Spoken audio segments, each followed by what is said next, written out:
Hi there, my name is Oliver, and tonight I will be reading chapters 7 and 8 of The Star's My Destination by Alfred Bester. In this episode, we rejoin Gully Foyle and Gisbella McQueen as they race to find the wreck of the ship Nomad before Prestane and his cadre can. Now, on to the story. Chapter 7. The Saturn Weekender was built like a pleasure yacht. It was ample for 4, spacious for 2, but not spacious enough for Foyle and Giz McQueen. Foyle slept in the main cabin. Giz kept herself in the stateroom. On the 7th day out, Gisbella spoke to Foyle for the second time. "Let's get those bandages off, Ghoul." Foyle left the galley where he was sullenly heating coffee and kicked back to the bathroom. He floated in after Gisbella and wedged himself into the alcove before the wash basin mirror.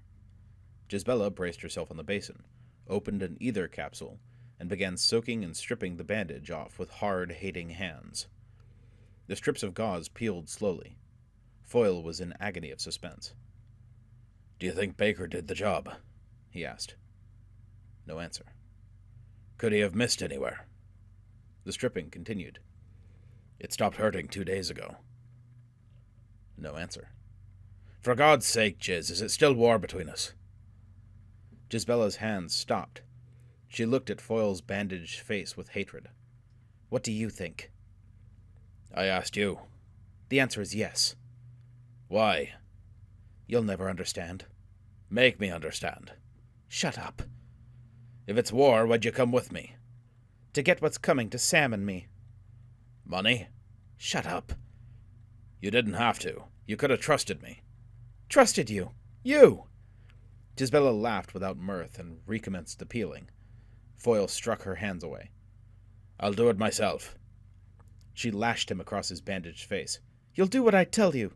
Be still, Ghoul." She continued unwinding the bandage. A strip came away, revealing Foyle's eyes. They stared at Gisbella, dark and brooding. The eyelids were clean. The bridge of the nose was clean. A strip came away from Foyle's chin. It was blue-black. Foyle, watching intently in the mirror, gasped. "He missed the chin!" he exclaimed. "Baker's goofed!" "Shut up," Giz answered shortly. "That's beard." The innermost strips came away quickly, revealing cheeks, mouth, and brow. The brow was clean. The cheeks under the eyes were clean. The rest was covered with a blue-black 7-day beard. "Shave," Giz commanded. Foyle ran water, soaked his face, rubbed in shave ointment, and washed the beard off. Then he leaned close to the mirror and inspected himself, unaware that Gisbella's head was close to his as she too stared into the mirror. Not a mark of tattooing remained. Both sighed. "It's clean," Foyle said. "Clean. He did the job." Suddenly he leaned further forward and inspected himself more closely. His face looked new to him, as new as it looked to Gisbella. "I'm changed. I don't remember looking like this. Did you do surgery on me too?" "No," Gisbella said. "What's inside you changed it. That's the ghoul you're seeing, along with the liar and the cheat." "For God's sake, lay off. Let me alone." "Ghoul," Gisbella repeated, staring at Foyle's face with glowing eyes. "Liar. Cheat." He took her shoulders and shoved her out into the companionway. She went sailing down into the main lounge, caught a guide bar, and spun herself around. "Ghoul!" she cried. "Liar! Cheat! Ghoul! Let your beast!" Foyle pursued her, seized her again, and shook her violently. Her red hair burst out of the clip that gathered it at the nape of her neck and floated out like a mermaid's tresses. The burning expression on her face transformed Foyle's anger into passion. He enveloped her and buried his new face in her breast. "Lecher," Giz murmured. "Animal." "Oh, Giz." "The light," Gisbella whispered. Foyle reached out blindly toward the wall switches and pressed buttons, and the Saturn Weekender drove on towards the asteroids with darkened portholes.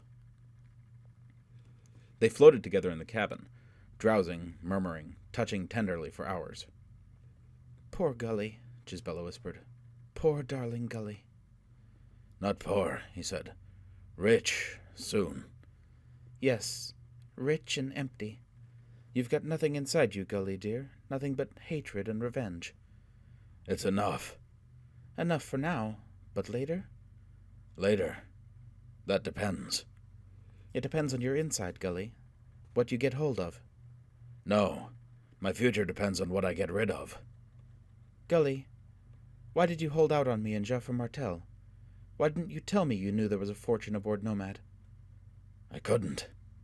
Didn't you trust me? It wasn't that. I couldn't help myself. That's what's inside me. What I have to get rid of. Control again, eh, Gully? You're driven. Yes, I'm driven. I can't learn control, Jiz. I want to, but I can't. Do you try? I do. God knows I do. But then something happens and then you pounce like a tiger. If I could carry you in my pocket, Jiz, to warn me, stick a pin in me. Nobody can do it for you, Gully. You have to learn yourself. He digested that for a long moment. Then he spoke hesitantly. Jiz, about the money. To hell with the money. Can I hold you to that? Oh, Gully. Not that I'm trying to hold out on you. If it wasn't for Vorga, I'd give you all you wanted. All. I'd give you every cent left over when I'm finished. But I'm scared, Jiz. Vorga is tough. What with Prestane and Dagenham and that lawyer Sheffield. I've got to hold on to every cent, Jiz. I'm afraid if I let you take one credit, that could make the difference between Vorga and I. Me. He waited. Well? You're all possessed, she said wearily. Not just a part of you, but all of you. No. Yes, Gully, all of you. It's just your skin making love to me. The rest is feeding on Vorga. At that moment, the radar alarm in the forward control cabin burst upon them, unwelcome and warning. Destination 0. Foyle muttered, no longer relaxed, once more possessed. He shot forward into the control cabin. So he returned to the freak planetoid in the asteroid belt between Mars and Jupiter. The Sargasso planet, manufactured of rock and wreckage and the spoils of space disaster, salvaged by the scientific people. He returned to the home of Joseph and his people who had tattooed Nomad across his face and scientifically mated him to the girl Moira. Foyle overran the asteroid with the sudden fury of a Vandal raid. He came blasting out of space, braked with a spume of flame from the forward jets, and kicked the Weekender into a tight spin around the junk heap. They whirled around, passing the blackened ports, the big hatch from which Joseph and his scientific people emerged to collect the drifting debris of space, the new crater Foyle had torn out of the side of the asteroid in his first plunge back to Terra. They whipped past the giant patchwork windows of the asteroid greenhouse and saw hundreds of faces peering out at them, tiny white dots mottled with tattooing. So I didn't murder them, Foyle grunted. They've pulled back into the asteroid, probably living deep inside while they get the rest repaired. Will you help them, Gully? Why? You did the damage. To hell with them. I've got my own problems. But it's a relief. They won't be bothering us. He circled the asteroid once more and brought the Weekender down in the mouth of the new crater. We'll work from here, he said. Get into a suit, Jiz. Let's go. Let's go. He drove her, mad with impatience. He drove himself. They corked up in their spacesuits, left the Weekender, and went sprawling through the debris in the crater into the bleak bowels of the asteroid. It was like squirming through the crawling tunnels of giant wormholes. Foyle switched on his microwave suit set and spoke to Jiz. Be easy to get lost in here. Stay with me. Stay close. Where are we going, Gully? After Nomad. I remember they were cementing her into the asteroid when I left. Don't remember where. Have to find her. The passages were airless, and their progress was soundless. But the vibrations carried through metal and rock. They paused once for breath alongside the pitted hull of an ancient warship. As they leaned against it, they felt the vibrations of signals from within, a rhythmic knocking. Foyle smiled grimly. That's Joseph of the scientific people inside, he said, requesting a few words. I'll give him an evasive answer. He pounded twice on the hull. And now a personal message for my wife. His face darkened. He smote the hull angrily and turned away. Come on, let's go. But as they continued the search, the signals followed them. It became apparent that the outer periphery of the asteroid had been abandoned. The tribe had withdrawn to the center. Then, far down a shaft wrought of beaten aluminum, a hatch opened. Light blazed forth, and Joseph appeared in an ancient spacesuit fashioned of glass cloth. He stood in the clumsy sack, his devil face staring, his hands clutched in supplication, his devil mouth making motions. Foyle stared at the old man, took a step towards him, and then stopped, fists clenched, throat working as fury arose with him. And Gisbella, looking at Foyle, cried out in horror. The old tattooing had returned to his face, blood red against the pallor of the skin, scarlet instead of black, truly a tiger mask in color as well as design. "Gully!" she cried. "My God, your face!" Foyle ignored her and stood glaring at Joseph while the old man made beseeching gestures, motioned to them to enter the interior of the asteroid, and then disappeared. Only then did Foyle turn to Gisbella and ask, "What? What did you say?" Through the clear globe of the helmet she could see his face distinctly, and as the rage within Foyle died away, Gisbella saw the blood-red tattooing fade and disappear. "Did you see that joker?" Foyle demanded. "That was Joseph. Did you see him begging and pleading after what he did to me? What did you say?" "Your face, Gully. I know what's happened to your face." "What are you talking about?" "You wanted something that would control you, Gully. Well, you've got it. Your face, it—" Gisbella began to laugh hysterically. "You'll have to learn control now, Gully. You'll never be able to give way to emotion, any emotion, because—" But he was staring past her, and suddenly he shot up the aluminum shaft with a yell. He jerked to a stop before an open door and began to whoop in triumph. The door opened into a tool locker, 4x4x9. There were shelves in the locker and a jumble of old provisions and discarded containers.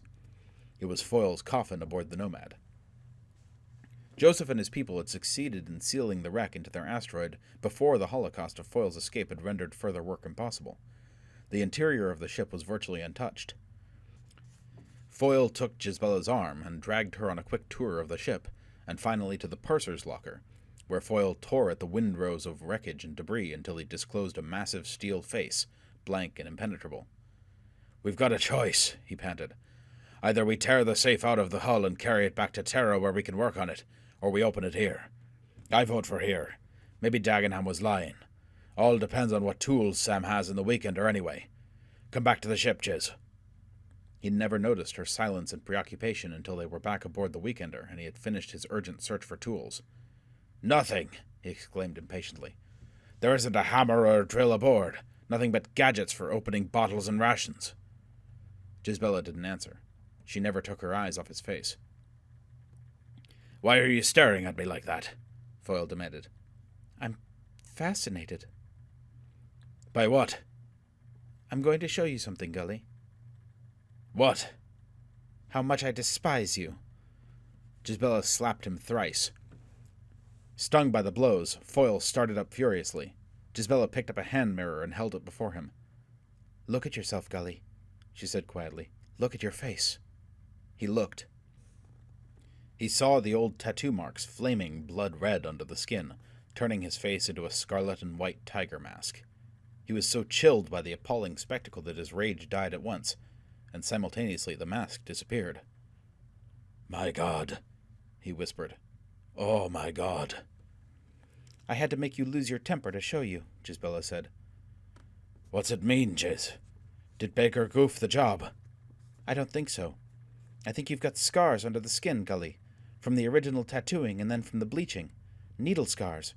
They don't show normally, but they do show blood red when your emotions take over and your heart begins pumping blood, when you're furious or frightened or passionate or possessed. Do you understand?" He shook his head, still staring at his face, touching it in bewilderment. "You said you wished you could carry me in your pocket to stick pins in you when you lose control. You've got something better than that, Gully. Or worse, poor darling. You've got your face." "No," he said. "No!" "You can't ever lose control, Gully. You'll never be able to drink too much, eat too much, love too much, hate too much. You'll have to hold yourself with an iron grip." "No!" he insisted desperately. "It can be fixed. Baker can do it, or somebody else. I can't walk around afraid to feel anything because it'll turn me into a freak." "I don't think this can be fixed, Gully." "Skin graft." "No, the scars are too deep for graft. You'll never get rid of this stigmata, Gully. You'll have to learn to live with it." Foyle flung the mirror from him in sudden rage, and again the blood-red mask flared up under his skin. He lunged out of the main cabin to the main hatch, where he pulled his spacesuit down and began to squirm into it. "Gully, where are you going? What are you going to do?" "Get tools," he shouted. "Tools for the safe." "Where?" "In the asteroid. They've got dozens of warehouses stuffed with tools from wrecked ships. There have to be drills there, everything I need. Don't come with me, there may be trouble. How is my goddamn face now? Showing it? By Christ, I hope there is trouble! He corked his suit and went into the asteroid. He found a hatch separating the habitated core from the outer void. He banged on the door. He waited and banged again and continued the imperious summons until at last the hatch was opened. Arms reached out and yanked him in, and the hatch was closed behind him. It had no airlock. He blinked in the light and scowled at Joseph and his innocent people gathering before him, their faces hideously decorated. And he knew that his own face must be flaming red and white, for he saw Joseph start, and he saw the devil mouth shape the syllables. Nomad. Foyle strode through the crowd, scattering them brutally. He smashed Joseph with a backhand blow from his mailed fist. He searched through the inhabited corridors, recognizing them dimly, and he came at last to the chamber, half natural cave, half antique hull, where the tools were stored.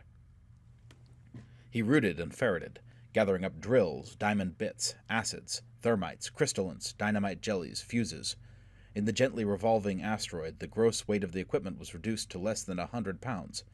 He lumped it into a mass, roughly bound it together with cable, and started out of the store cave. Joseph and his scientific people were waiting for him, like fleas waiting for a wolf. They darted at him and he battered through them, harried, delighted, savage. The armor of his spacesuit protected him from their attacks, and he went down the passages searching for a hatch that would lead out into the void. Gisbella's voice came to him, tinny on the earphones and agitated. "Gully, can you hear me? This is Giz. Gully, listen to me." "Go ahead." "Another ship came up 2 minutes ago. It's drifting on the other side of the asteroid." "What?" "It's marked with yellow and black colors like a hornet." "Dagenham's colors." "Then we've been followed." "What else? Dagenham's probably had a fix on me ever since we busted out of Joffre Martel. I was a fool not to think of it. We've got to work fast, Giz. Cork up in a suit and meet me aboard Nomad. The purser's room. Go, girl." "But Gully—" "Sign off. They may be monitoring our waveband. Go." He drove through the asteroid, reached a barrel hatch, broke through the guard before it, smashed it open, and went into the void of the outer passages. The scientific people were too desperate getting the hatch closed to stop him, but he knew they would follow him. They were raging. He hauled the bulk of his equipment through twists and turns to the wreck of the Nomad. Gisbella was waiting for him in the purser's room. She made a move to turn on her microwave set, and Foyle stopped her. He placed his helmet against hers and shouted, "No short wave! They'll be monitoring and they'll locate us by DF. You can hear me like this, can't you?" She nodded. "All right. We've got maybe an hour before Dagenham locates us. We've got maybe an hour before Joseph and his mob come after us. We're in a hell of a jam. We've got to work fast." She nodded again. "No time to open the safe and transport the bullion." "If it's there." "Dagenham's here, isn't he? That's proof it's there. We'll have to cut the whole safe out of the Nomad and get it into the Weekender. Then we blast." "But—" "Just listen to me and do what I say. Get back to the Weekender. Empty it out. Jettison everything we don't need. All supplies except emergency rations." "Why?" "Because I don't know how many tons this safe weighs, and the ship may not be able to handle it when we come back to gravity. We've got to make allowances in advance. It'll mean a tough trip back, but it's worth it. Strip the ship, fast! Go, girl, go!" He pushed her away and, without another glance in her direction, attacked the safe. It was built into the structural steel of the hull, a massive steel ball some 4 feet in diameter. It was welded to the strakes and ribs of the Nomad at 12 different spots. Foyle attacked each weld in turn with acids, drills, thermite, and refrigerants. He was operating on the theory of structural strain, to heat, freeze, and etch the steel until its crystalline structure was distorted and its physical strength destroyed. He was fatiguing the metal. Gisbella returned, and he realized that 45 minutes had passed. He was dripping and shaking, but the globe of the safe hung free of the hull with a dozen rough knobs protruding from its surface. Foyle motioned urgently to Gisbella, and she strained her weight against the safe with him. They could not budge its mass together. As they sank back in exhaustion and despair, a quick shadow eclipsed the sunlight pouring through the rents in the Nomad's hull. They stared up. A spaceship was circling the asteroid less than a quarter of a mile off. Foyle placed his helmet against Gisbella's. "Dagenham," he gasped. "Looking for us. Probably got a crew down here combing for us, too. As soon as they talk to Joseph, they'll be here." "Oh, Gully." "We've still got a chance. Maybe they won't spot Sam's Weekender until they've made a couple revolutions. It's hidden in that crater. Maybe we can get the safe aboard in the meantime." "How, Gully?" "I don't know, damn it, I don't know." He pounded his fists together in frustration. I'm finished. Couldn't we blast it out? Blast? What, bombs instead of brains? Is this Mental McQueen speaking? Listen, blast it with something explosive. That would act like a rocket jet. Give it a thrust. Yes, I've got that, but then what? How do we get into the ship, girl? Can't keep blasting, haven't got time. No, we bring the ship to the safe.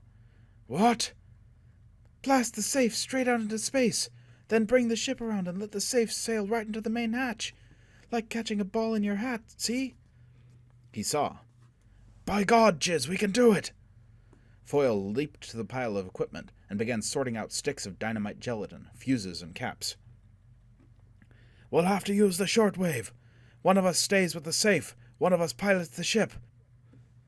Man with the safe talks the man with the ship into position, right?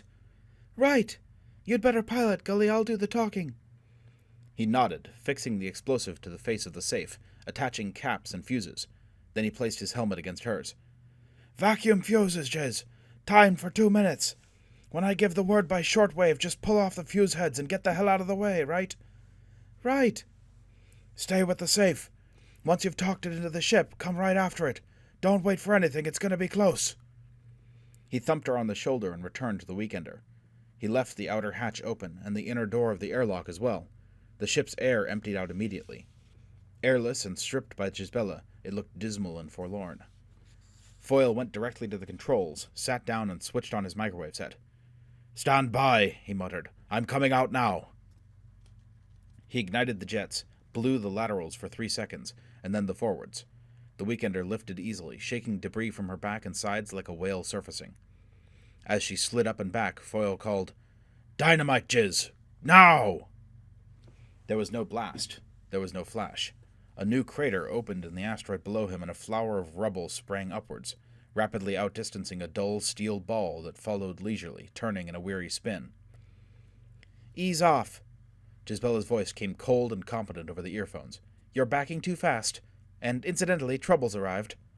He braked with the rear jets, looking down in alarm. The surface of the asteroid was covered with a swarm of hornets.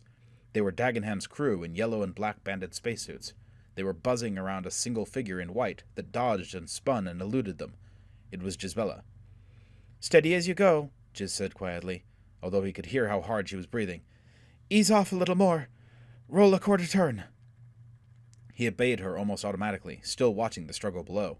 The flank of the Weekender cut off any view of the trajectory of the safe as it approached him, but he could still see Gisbella and Dagenham's men. She ignited her suit rocket. He could see the tiny spurt of flame shoot out from her back, and came sailing up from the surface of the asteroid. A score of flames burst out from the backs of Dagenham's men as they followed. Half a dozen dropped the pursuit of Gisbella and came up after the Weekender. It's going to be close, Gully.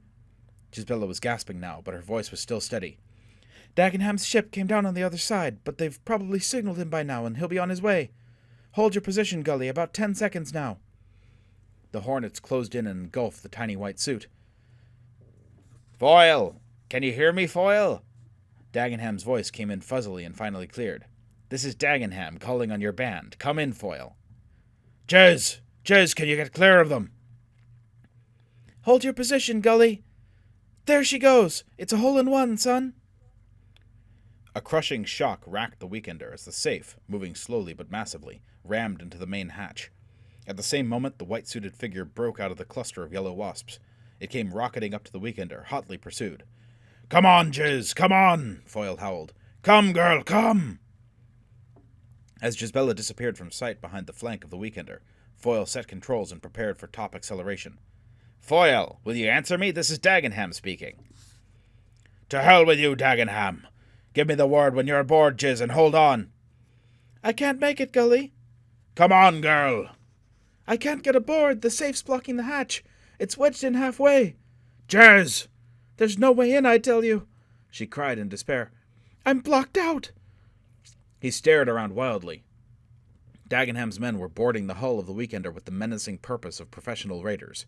Dagenham's ship was lifting over the brief horizon of the asteroid on a dead course for him.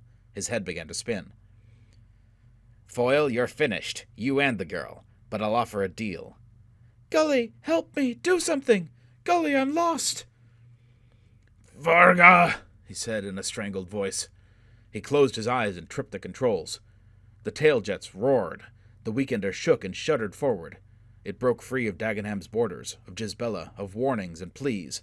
It pressed Foyle back into the pilot's chair with the blackout of 10G acceleration, an acceleration that was less pressing, less painful, less treacherous than the passion that drove him. And as he passed from sight, there rose up on his face the blood-red stigmata of his possession. Part 2. With a heart of furious fancies, whereof I am commander, with a burning spear and a horse of air, to the wilderness I wander. With a night of ghosts and shadows, I summoned am to tourney. 10 leagues beyond the wide world's end, methinks it is no journey. Tom o' Bedlam. Chapter 8. The old year soured as pestilence poisoned the planets. The war gained momentum and grew from a distant affair of romantic raids and skirmishes in space to a holocaust in the making. It became evident that the last of the world wars was done, and the first of the solar wars had begun. The belligerents slowly massed men and material for the havoc. The outer satellites introduced universal conscription, and the inner planets perforce followed suit. Industries, trades, sciences, skills, and professions were drafted. Regulations and oppressions followed. The armies and navies requisitioned and commanded. Commerce obeyed, for this war, like all wars, was the shooting phase of a commercial struggle. But populations rebelled, and draft jaunting and labor jaunting became critical problems. Spy scares and invasion scares spread. The hysterical became informers and lynchers. An ominous foreboding paralyzed every home from Baffin Island to the Falklands. The dying year was enlivened only by the advent of the 4-Mile Circus. This was the popular nickname for the grotesque entourage of Geoffrey 4-Mile of Ceres, a wealthy young buffoon from the largest of the asteroids. 4-Mile of Ceres was enormously rich. He was also enormously amusing. He was the classic nouveau riche of all time. His entourage was a cross between a country circus and the comic court of a Bulgarian kinglet, as witnessed this typical arrival in Green Bay, Wisconsin. Early in the morning, a lawyer, wearing the stovepipe hat of a legal clan, appeared with a list of campsites in his hand and a small fortune in his pocket. He settled on a 4-acre meadow facing Lake Michigan and rented it for an exorbitant fee. He was followed by a gang of surveyors from the Mason and Dixon clan. In 20 minutes, the surveyors had laid out a campsite, and the word had spread that the 4-Mile Circus was arriving. Locals from Wisconsin, Michigan, and Minnesota came to watch the fun. 20 roustabouts jaunted in, each carrying a tent pack on his back. There was a mighty overture of bawled orders, shouts, curses, and the tortured scream of compressed air. 20 giant tents ballooned upwards, their lac and latex surfaces gleaming as they dried in the winter sun. The spectators cheered. A 6-motor helicopter drifted down and hovered over a giant trampoline. Its belly opened and a cascade of furnishings came down. Servants, valets, chefs, and waiters jaunted in. They furnished and decorated the tents. The kitchens began smoking, and the odor of frying, broiling, and baking pervaded the camp. 4-Mile's private police were already on duty, patrolling the 4 acres, keeping the huge crowd of spectators back. Then, by plane, by car, by bus, by truck, by bike, and by jaunt, came 4-Mile's entourage. Librarians and books, scientists and laboratories, philosophers, poets, athletes. Racks of swords and sabers were set up, and judo mats and a boxing ring. A 50-foot pool was sunk in the ground and filled by pump from the lake. An interesting altercation arose between 2 beefy athletes as to whether the pool should be warmed for swimming or frozen for skating. Musicians, actors, jugglers, and acrobats arrived. The uproar became deafening. A crew of mechanics melted a grease pit and began revving up 4-Mile's collection of vintage diesel harvesters. Last of all came the camp followers: wives, daughters, mistresses, whores, beggars, chiselers, and grafters. By mid-morning the roar of the circus could be heard for 4 miles, hence the nickname. At noon, 4-Mile of Ceres arrived with a display of conspicuous transportation so outlandish that it had been known to make 7-year melancholics laugh. A giant amphibian thrummed up from the south and landed on the lake. An LST barge emerged from the plain and droned across the water to the shore. Its forward wall banged down into a drawbridge, and out came a 20th-century staff car. Wonder piled on wonder for the delighted spectators, for the staff car drove a matter of 20 yards to the center of camp and then stopped. What can possibly come next? Bike? No, roller skates. He'll come out on a pogo stick. 4 Mile capped their wildest speculations. The muzzle of a circus cannon thrust up from the staff car. There was the bang of a black powder explosion, and 4 Mile of Ceres was shot out of the cannon by a graceful arc to the very door of his tent, where he was caught in a net by 4 valets. The applause that greeted him could be heard for 6 miles. 4 Mile climbed onto his valet's shoulders and motioned for silence. "Friends, Romans, countrymen," 4 Mile began earnestly, "lend me your ears. Shakespeare, 1564 to 1616. Damn!" 4 white doves shook themselves out of 4 Mile's sleeves and fluttered away. He regarded them with astonishment, then continued. "Friends, greetings, salutations, bonjour, bon temps, bon vivant, bon voyage, bon... what the hell?" 4 Mile's pockets caught fire and rocketed forth Roman candles. He tried to put himself out. Streamers and confetti burst from him. "Friends! Shut up, I'll get this speech straight. Quiet! Friends!" 4 Mile looked down at himself in dismay. His clothes were melting away, revealing lurid scarlet underwear. "Kleinman!" he bellowed furiously. "Kleinman! What's happened to your goddamn hypno-training?" A hairy head thrust out of a tent. "You studied for this speech last night, 4 Mile." "Damn right, for 2 hours I studied. Never stood my head out of the hypno-oven. Kleinman on prestidigitation." "No, no, no," the hairy man bawled. "How many times must I tell you? Prestidigitation is not speech-making, is magic. Dummkopf. You have the wrong hypnosis taken." The scarlet underwear began melting. 4 Mile toppled from the shoulders of his shaking valets and disappeared within his tent. There was a roar of laughter and cheering, and the 4 Mile circus ripped into high gear. The kitchen sizzled and smoked.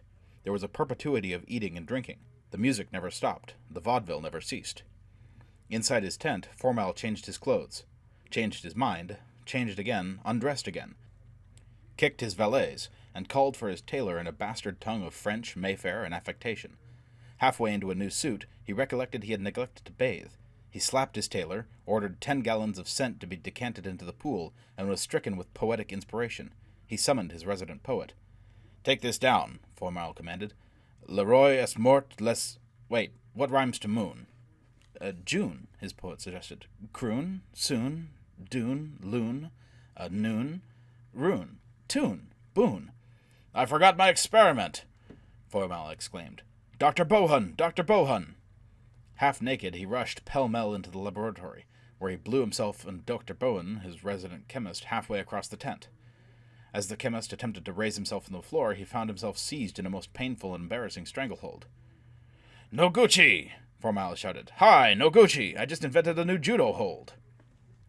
4 Mile stood up, lifted the suffocating chemist, and jaunted to the judo mat, where the little Japanese inspected the hold and shook his head. "No, please," he hissed politely.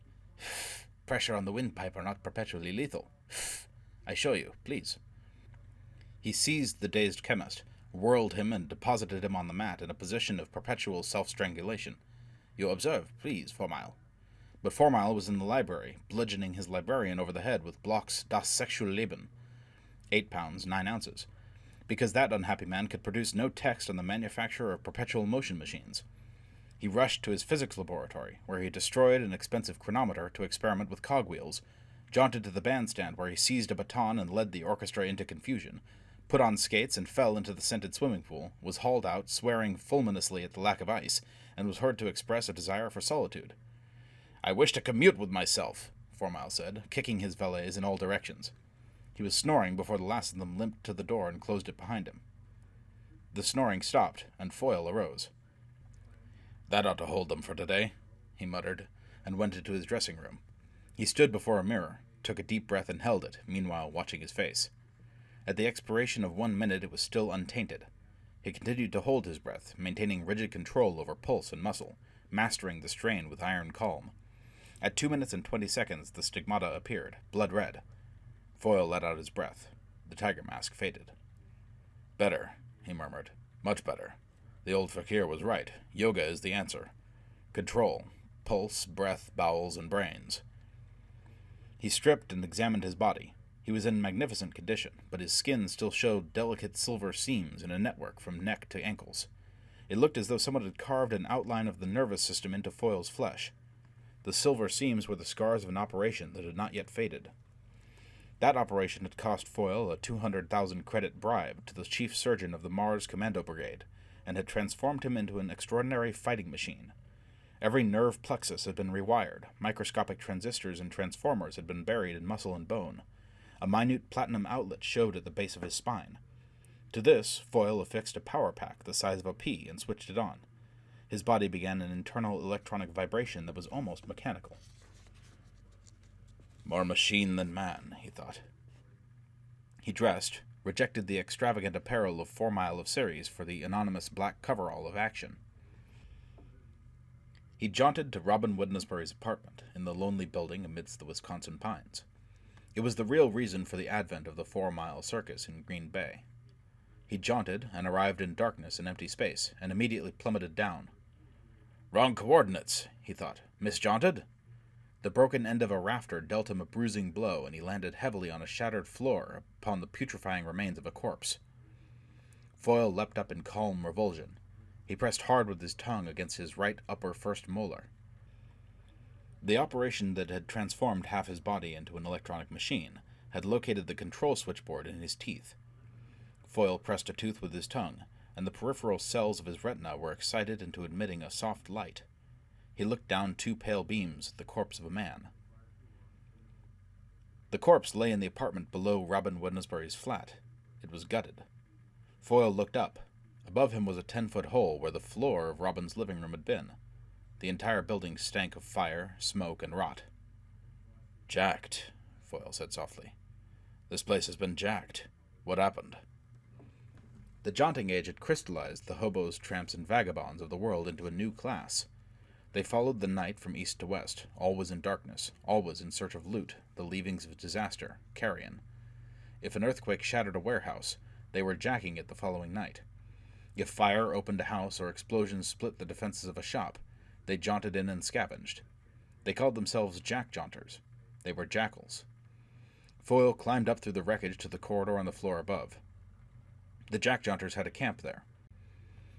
A whole calf roasted before a fire, which sparked up to the sky through a rent in the roof. There were 12 men and 3 women around the fire, rough, dangerous, jabbering in the Cockney rhyming slang of the jackals. They were dressed in mismatched clothes and drinking potato beer from champagne glasses. An ominous growl of anger and terror met Foyle's appearance as the big man in black came up through the rubble, his intent eyes emitting pale beams of light. Calmly, he strode through the rising mob to the entrance of Robin Wednesbury's flat. His iron control gave him an air of detachment. If she's dead, he thought, I'm finished. I've got to use her, but if she's dead... Robin's apartment was gutted like the rest of the building. The living room was an oval of floor around the jagged hole in the center. Foyle searched for a body. 2 men and a woman were in the bed in the bedroom. The men cursed. The woman shrieked at the apparition. The men hurled themselves at Foyle. He backed a step and pressed his tongue against his upper incisors. Neural circuits buzzed, and every sense and response in his body was accelerated by a factor of 5. The effect was an instantaneous reduction of the external world to extreme slow motion. Sound became a deep garble. Color shifted down the spectrum to the red. The 2 assailants seemed to float towards him with dreamlike languor. To the rest of the world, Foyle became a blur of action. He sidestepped the blow inching towards him, walked around the man, raised him and threw him toward the crater in the living room. He threw the second man after the first jackal. To Foyle's accelerated senses, their bodies seemed to drift slowly, still in mid-stride, fists inching forward, open mouths emitting heavy, clotted sounds. Foyle whipped to the woman cowering in the bed. "Was there everybody?" the blur asked. The woman shrieked. Foyle pressed his upper incisors again, cutting off the acceleration. The external world shook itself out of slow motion back to normal. Sound and color leapt up the spectrum, and the 2 jackals disappeared through the crater and crashed into the apartment below. "Was there a body?" Foyle repeated gently. "A dark-skinned girl." The woman was unintelligible. He took her by the hair and shook her, then hurled her through the crater in the living room floor. His search for a clue to Robin's fate was interrupted by the mob from the hall. They carried torches and makeshift weapons. The jack-jaunters were not professional killers. They only worried defenseless prey to death. "Don't bother me," Foyle warned quietly, ferreting intently through closets and under overturned furniture. They edged closer, goaded by a ruffian in a mink suit and a tri-cornered hat, and inspired by the curses percolating up from the floor below. The man in the tricorn threw a torch at Foyle. It burned him. Foyle accelerated again, and the jack-jaunters were transformed into living statues. Foyle picked up half a chair and calmly clubbed the slow-motion figures. They remained upright. He thrust the man in the tricorn down on the floor and knelt on him. Then he decelerated. Again the external world came to life. The jackals dropped in their tracks, poleaxed. The man in the tricorn hat and mink suit roared. "Was there a body in here?" Foyle asked. "Dark-skinned girl, very tall, very beautiful." The man writhed and attempted to gouge Foyle's eyes. "You keep track of bodies," Foyle said gently. "Some of you jacks like dead girls better than live ones. Did you find her body in here?" Receiving no satisfactory answer, he picked up a torch and set fire to the mink suit. He followed the jack-jaunter into the living room and watched him with detached interest. The man howled, toppled over the edge of the crater, and flamed down into the darkness below. "Was there a body?" Foyle called down quietly. He shook his head at the answer. "Not very deft," he murmured. "I've got to learn how to extract information. Dagenham could teach me a thing or two." He switched off his electronic system and jaunted. He appeared in Green Bay, smelling so abominably of singed hair and scorched skin that he entered the local Prestane shop, jewels, perfumes, cosmetics, ionics, and surrogates, to buy a deodorant. But the local Mr. Presto had evidently witnessed the arrival of the 4 Mile Circus, and recognized him. Foyle at once awoke from his detached intensity and became the outlandish 4 Mile of Ceres. He clowned and cavorted, bought a 12-ounce flagon of Huge No. 5 at 100 credits the ounce, dabbed himself delicately, and tossed the bottle into the street to the edification and delight of Mr. Presto. The record clerk at the county record office was unaware of Foyle's identity, and was obdurate and uncompromising. "No, sir. County records are not viewed without proper court order for sufficient cause. That must be final." Foyle examined him keenly and without rancor. "Asthenic type," he decided. "Slender, long-boned, no strength. Epileptoid character. Self-centered, pedantic, single-minded, shallow. Not bribable, too repressed and straight-laced. But repression's the chink in his armor." An hour later, 6 followers from the 4 Mile Circus waylaid the record clerk. They were of the female persuasion and richly endowed with vice. 2 hours later, the record clerk, dazed by flesh and the devil, delivered up his information. The apartment building had been opened to jack-jaunting by a gas explosion 2 weeks earlier. All tenants had been forced to move. Robin Wednesbury was in protective confinement at Mercy Hospital, near the Iron Mountain Proving Grounds. "Protective confinement?" Foyle wondered. "What for? What's she done?" It took 30 minutes to organize a Christmas party in the 4 Mile Circus. It was made up of musicians, singers, actors, and rabble who knew the Iron Mountain coordinates. Led by their chief buffoon, they jaunted up with music, fireworks, firewater, and gifts. They paraded through the town, spreading largesse and laughter. They blundered into the radar field of the Proving Ground protection system and were driven out with laughter. 4 Mile of Ceres, dressed as Santa Claus, scattering banknotes from a huge sack over his shoulder and leaping in agony as the induction field of the protection system burned his bottom, made an entrancing spectacle. They burst into Mercy Hospital, following Santa Claus, who roared and cavorted with the detached calm of a solemn elephant.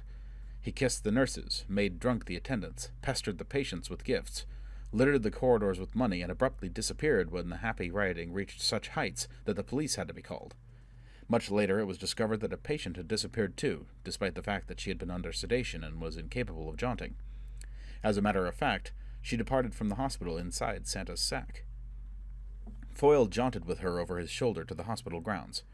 There, in a quiet grove of pines under a frosty sky, he helped her out of the sack. She wore severe white hospital pajamas and was beautiful. He removed his own costume, watching the girl intently, waiting to see if she would recognize him and remember him. She was alarmed and confused. Her telesending was like heat lightning. "My God, who is he? What's happened? The music, the uproar. Why, kidnapped in a sack. Drunks slurring on trombones. Yes, Virginia, there is a Santa Claus. Adeste Fidelis. What's he want from me? Who is he?" "I'm 4 Mile of Ceres," Foyle said. "What? Who? 4 Mile of... Yes, of course." "The buffoon, the bourgeois gentilhomme. Vulgarity, imbecility, obscenity, the 4 Mile Circus. My God, am I telesending? Can you hear me?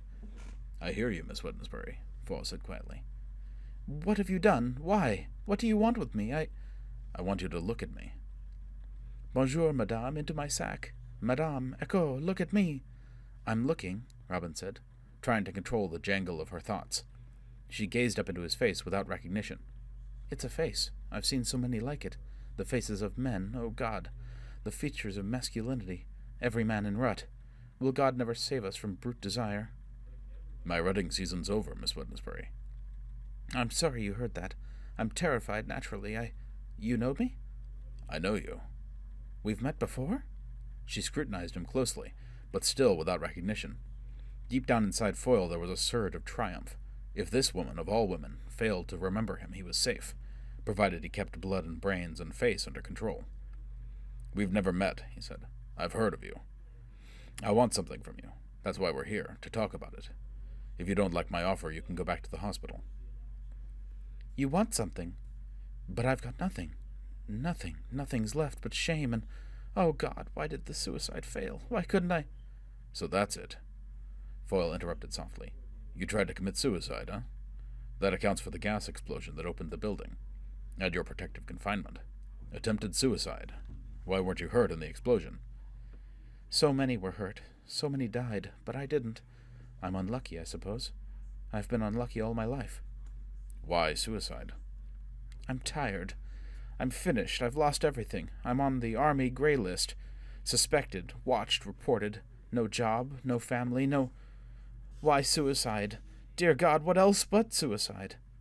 You can work for me. I can... What did you say? I want you to work for me, Miss Wednesbury. She burst into hysterical laughter. For you? Another camp follower in the circus. Work for you, 4 Mile. You've got sex on the brain, he said gently.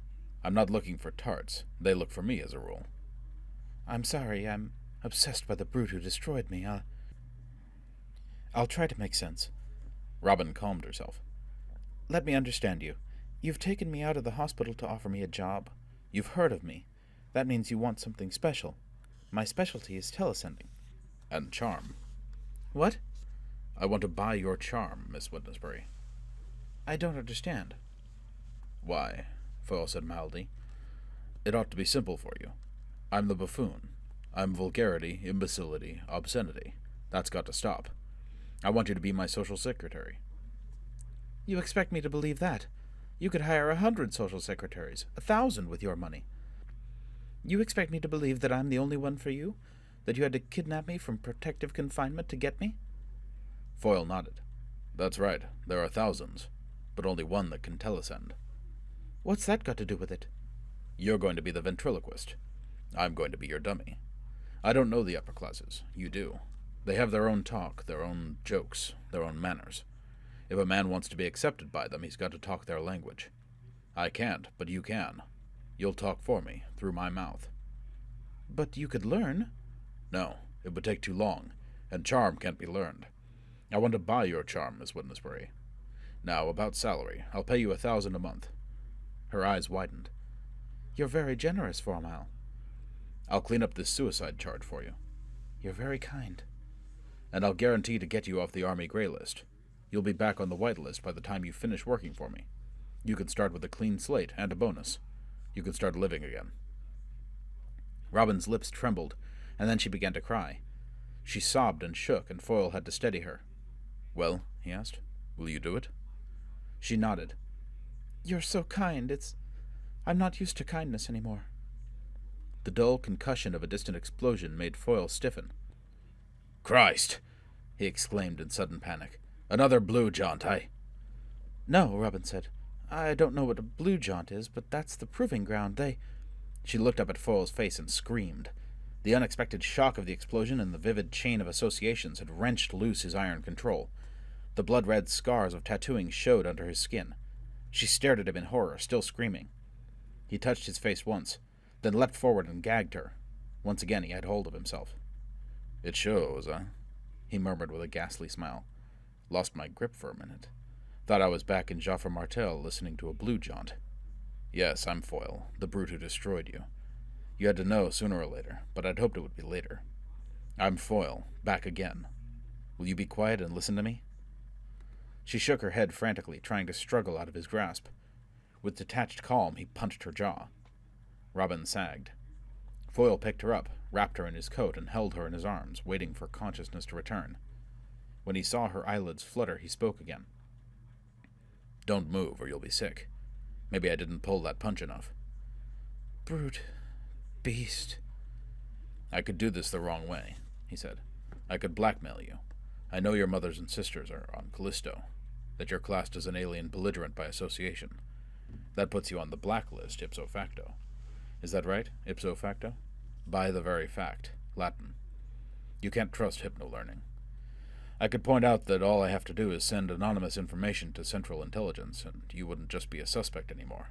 They'd be ripping information out of you inside 12 hours. He felt her shudder. But I'm not going to do it that way. I'm going to tell you the truth because I want to turn you into a partner. Your mother's in the inner planets. She's in the inner planets, he repeated. She may be on Terra. Safe? She whispered. I don't know. Put me down. You're cold. Put me down. He set her on her feet. You destroyed me once, she said in choked tones. Are you trying to destroy me again? No. Will you listen? She nodded. I was lost in space. I was dead and rotting for 6 months. A ship came up that could have saved me. It passed me by. It let me die. A ship named Vorga. Vorga T-1339. Does that mean anything to you? No. Jiz McQueen, a friend of mine who's dead now, once told me to find out why I was left to rot. That would be the answer to who gave the order. So I started buying information about Vorga. Any information. What's this to do with my mother? Just listen. Information was tough to buy. The Vorga records were removed from the Bonus and Wig files. I managed to locate 3 names. 3 out of a standard crew of 4 officers and 12 men. Nobody knew anything, or nobody would talk. And I found this. Foyle took a silver locket from his pocket and handed it to Robin. It was pawned by some spaceman off the Vorga. That's all I could find out. Robin uttered a cry and opened the locket with trembling fingers. Inside was her picture and the pictures of 2 other girls. As the locket was opened, the 3D photos smiled and whispered, Love from Robin, Mama. Love from Holly, Mama. Love from Wendy, Mama. It's my mother's, Robin wept. She... For pity's sake, where is she? What happened? I don't know, Foyle said steadily. But I can guess. I think your mother got out of that concentration camp, one way or another. And my sisters, too. She'd never leave them. Maybe your sisters, too. I think Vorga was running refugees out of Callisto. Your family paid with money and jewelry to get aboard and be taken to the inner planets. That's how a spaceman off the Vorga came to pawn this locket. Then where are they? I don't know. Maybe they were dumped on Mars or Venus. Most probably they were sold to a labor camp on the moon, which is why they haven't been able to get in touch with you. I don't know where they are, but Vorga can tell us. Are you lying?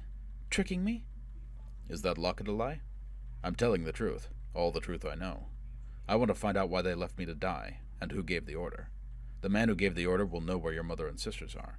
He'll tell you, before I kill him. He'll have plenty of time. He'll be a long time dying. Robin looked at him in horror. The passion that gripped him was making his face once again show the scarlet stigmata. He looked like a tiger closing in for the kill.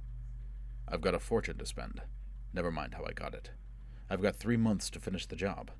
I've learned enough maths to compute the probabilities. 3 months is the outside before they figure that 4 Mile of Ceres is Gully Foyle. 90 days. From New Year's to All Fools. Will you join me? You! Robin cried with loathing. Join you! All this 4 Mile circus is camouflage. Nobody ever suspects a clown. But I've been studying, learning, preparing for the finish. All I need now is you. Why? I don't know where the hunt is going to lead me. Society or slums. I've got to be prepared for both. The slums I can handle alone. I haven't forgotten the gutter. But I need you for society. Will you come with me? You're hurting me. Robin wrenched her arm out of Foyle's grasp. Sorry. I lose control when I think about Vorga. Will you help me find Vorga and your family? I hate you, Robin burst out. I despise you. You're rotten. You destroy everything you touch. Someday I'll pay you back. But we worked together from New Year's to All Fools. We worked together. And that brings us to the end of Chapter 8. Thank you all for listening. If you enjoyed this episode, please consider liking the video. If you would like to hear more, you can subscribe to the channel. I plan to release more episodes of The Star's My Destination in the coming weeks, and when the book is done, I'll record something else. If there's something you think I could do better, or even if you just want to tell me what you think of the story, please feel free to leave a comment on this video. Have a good night.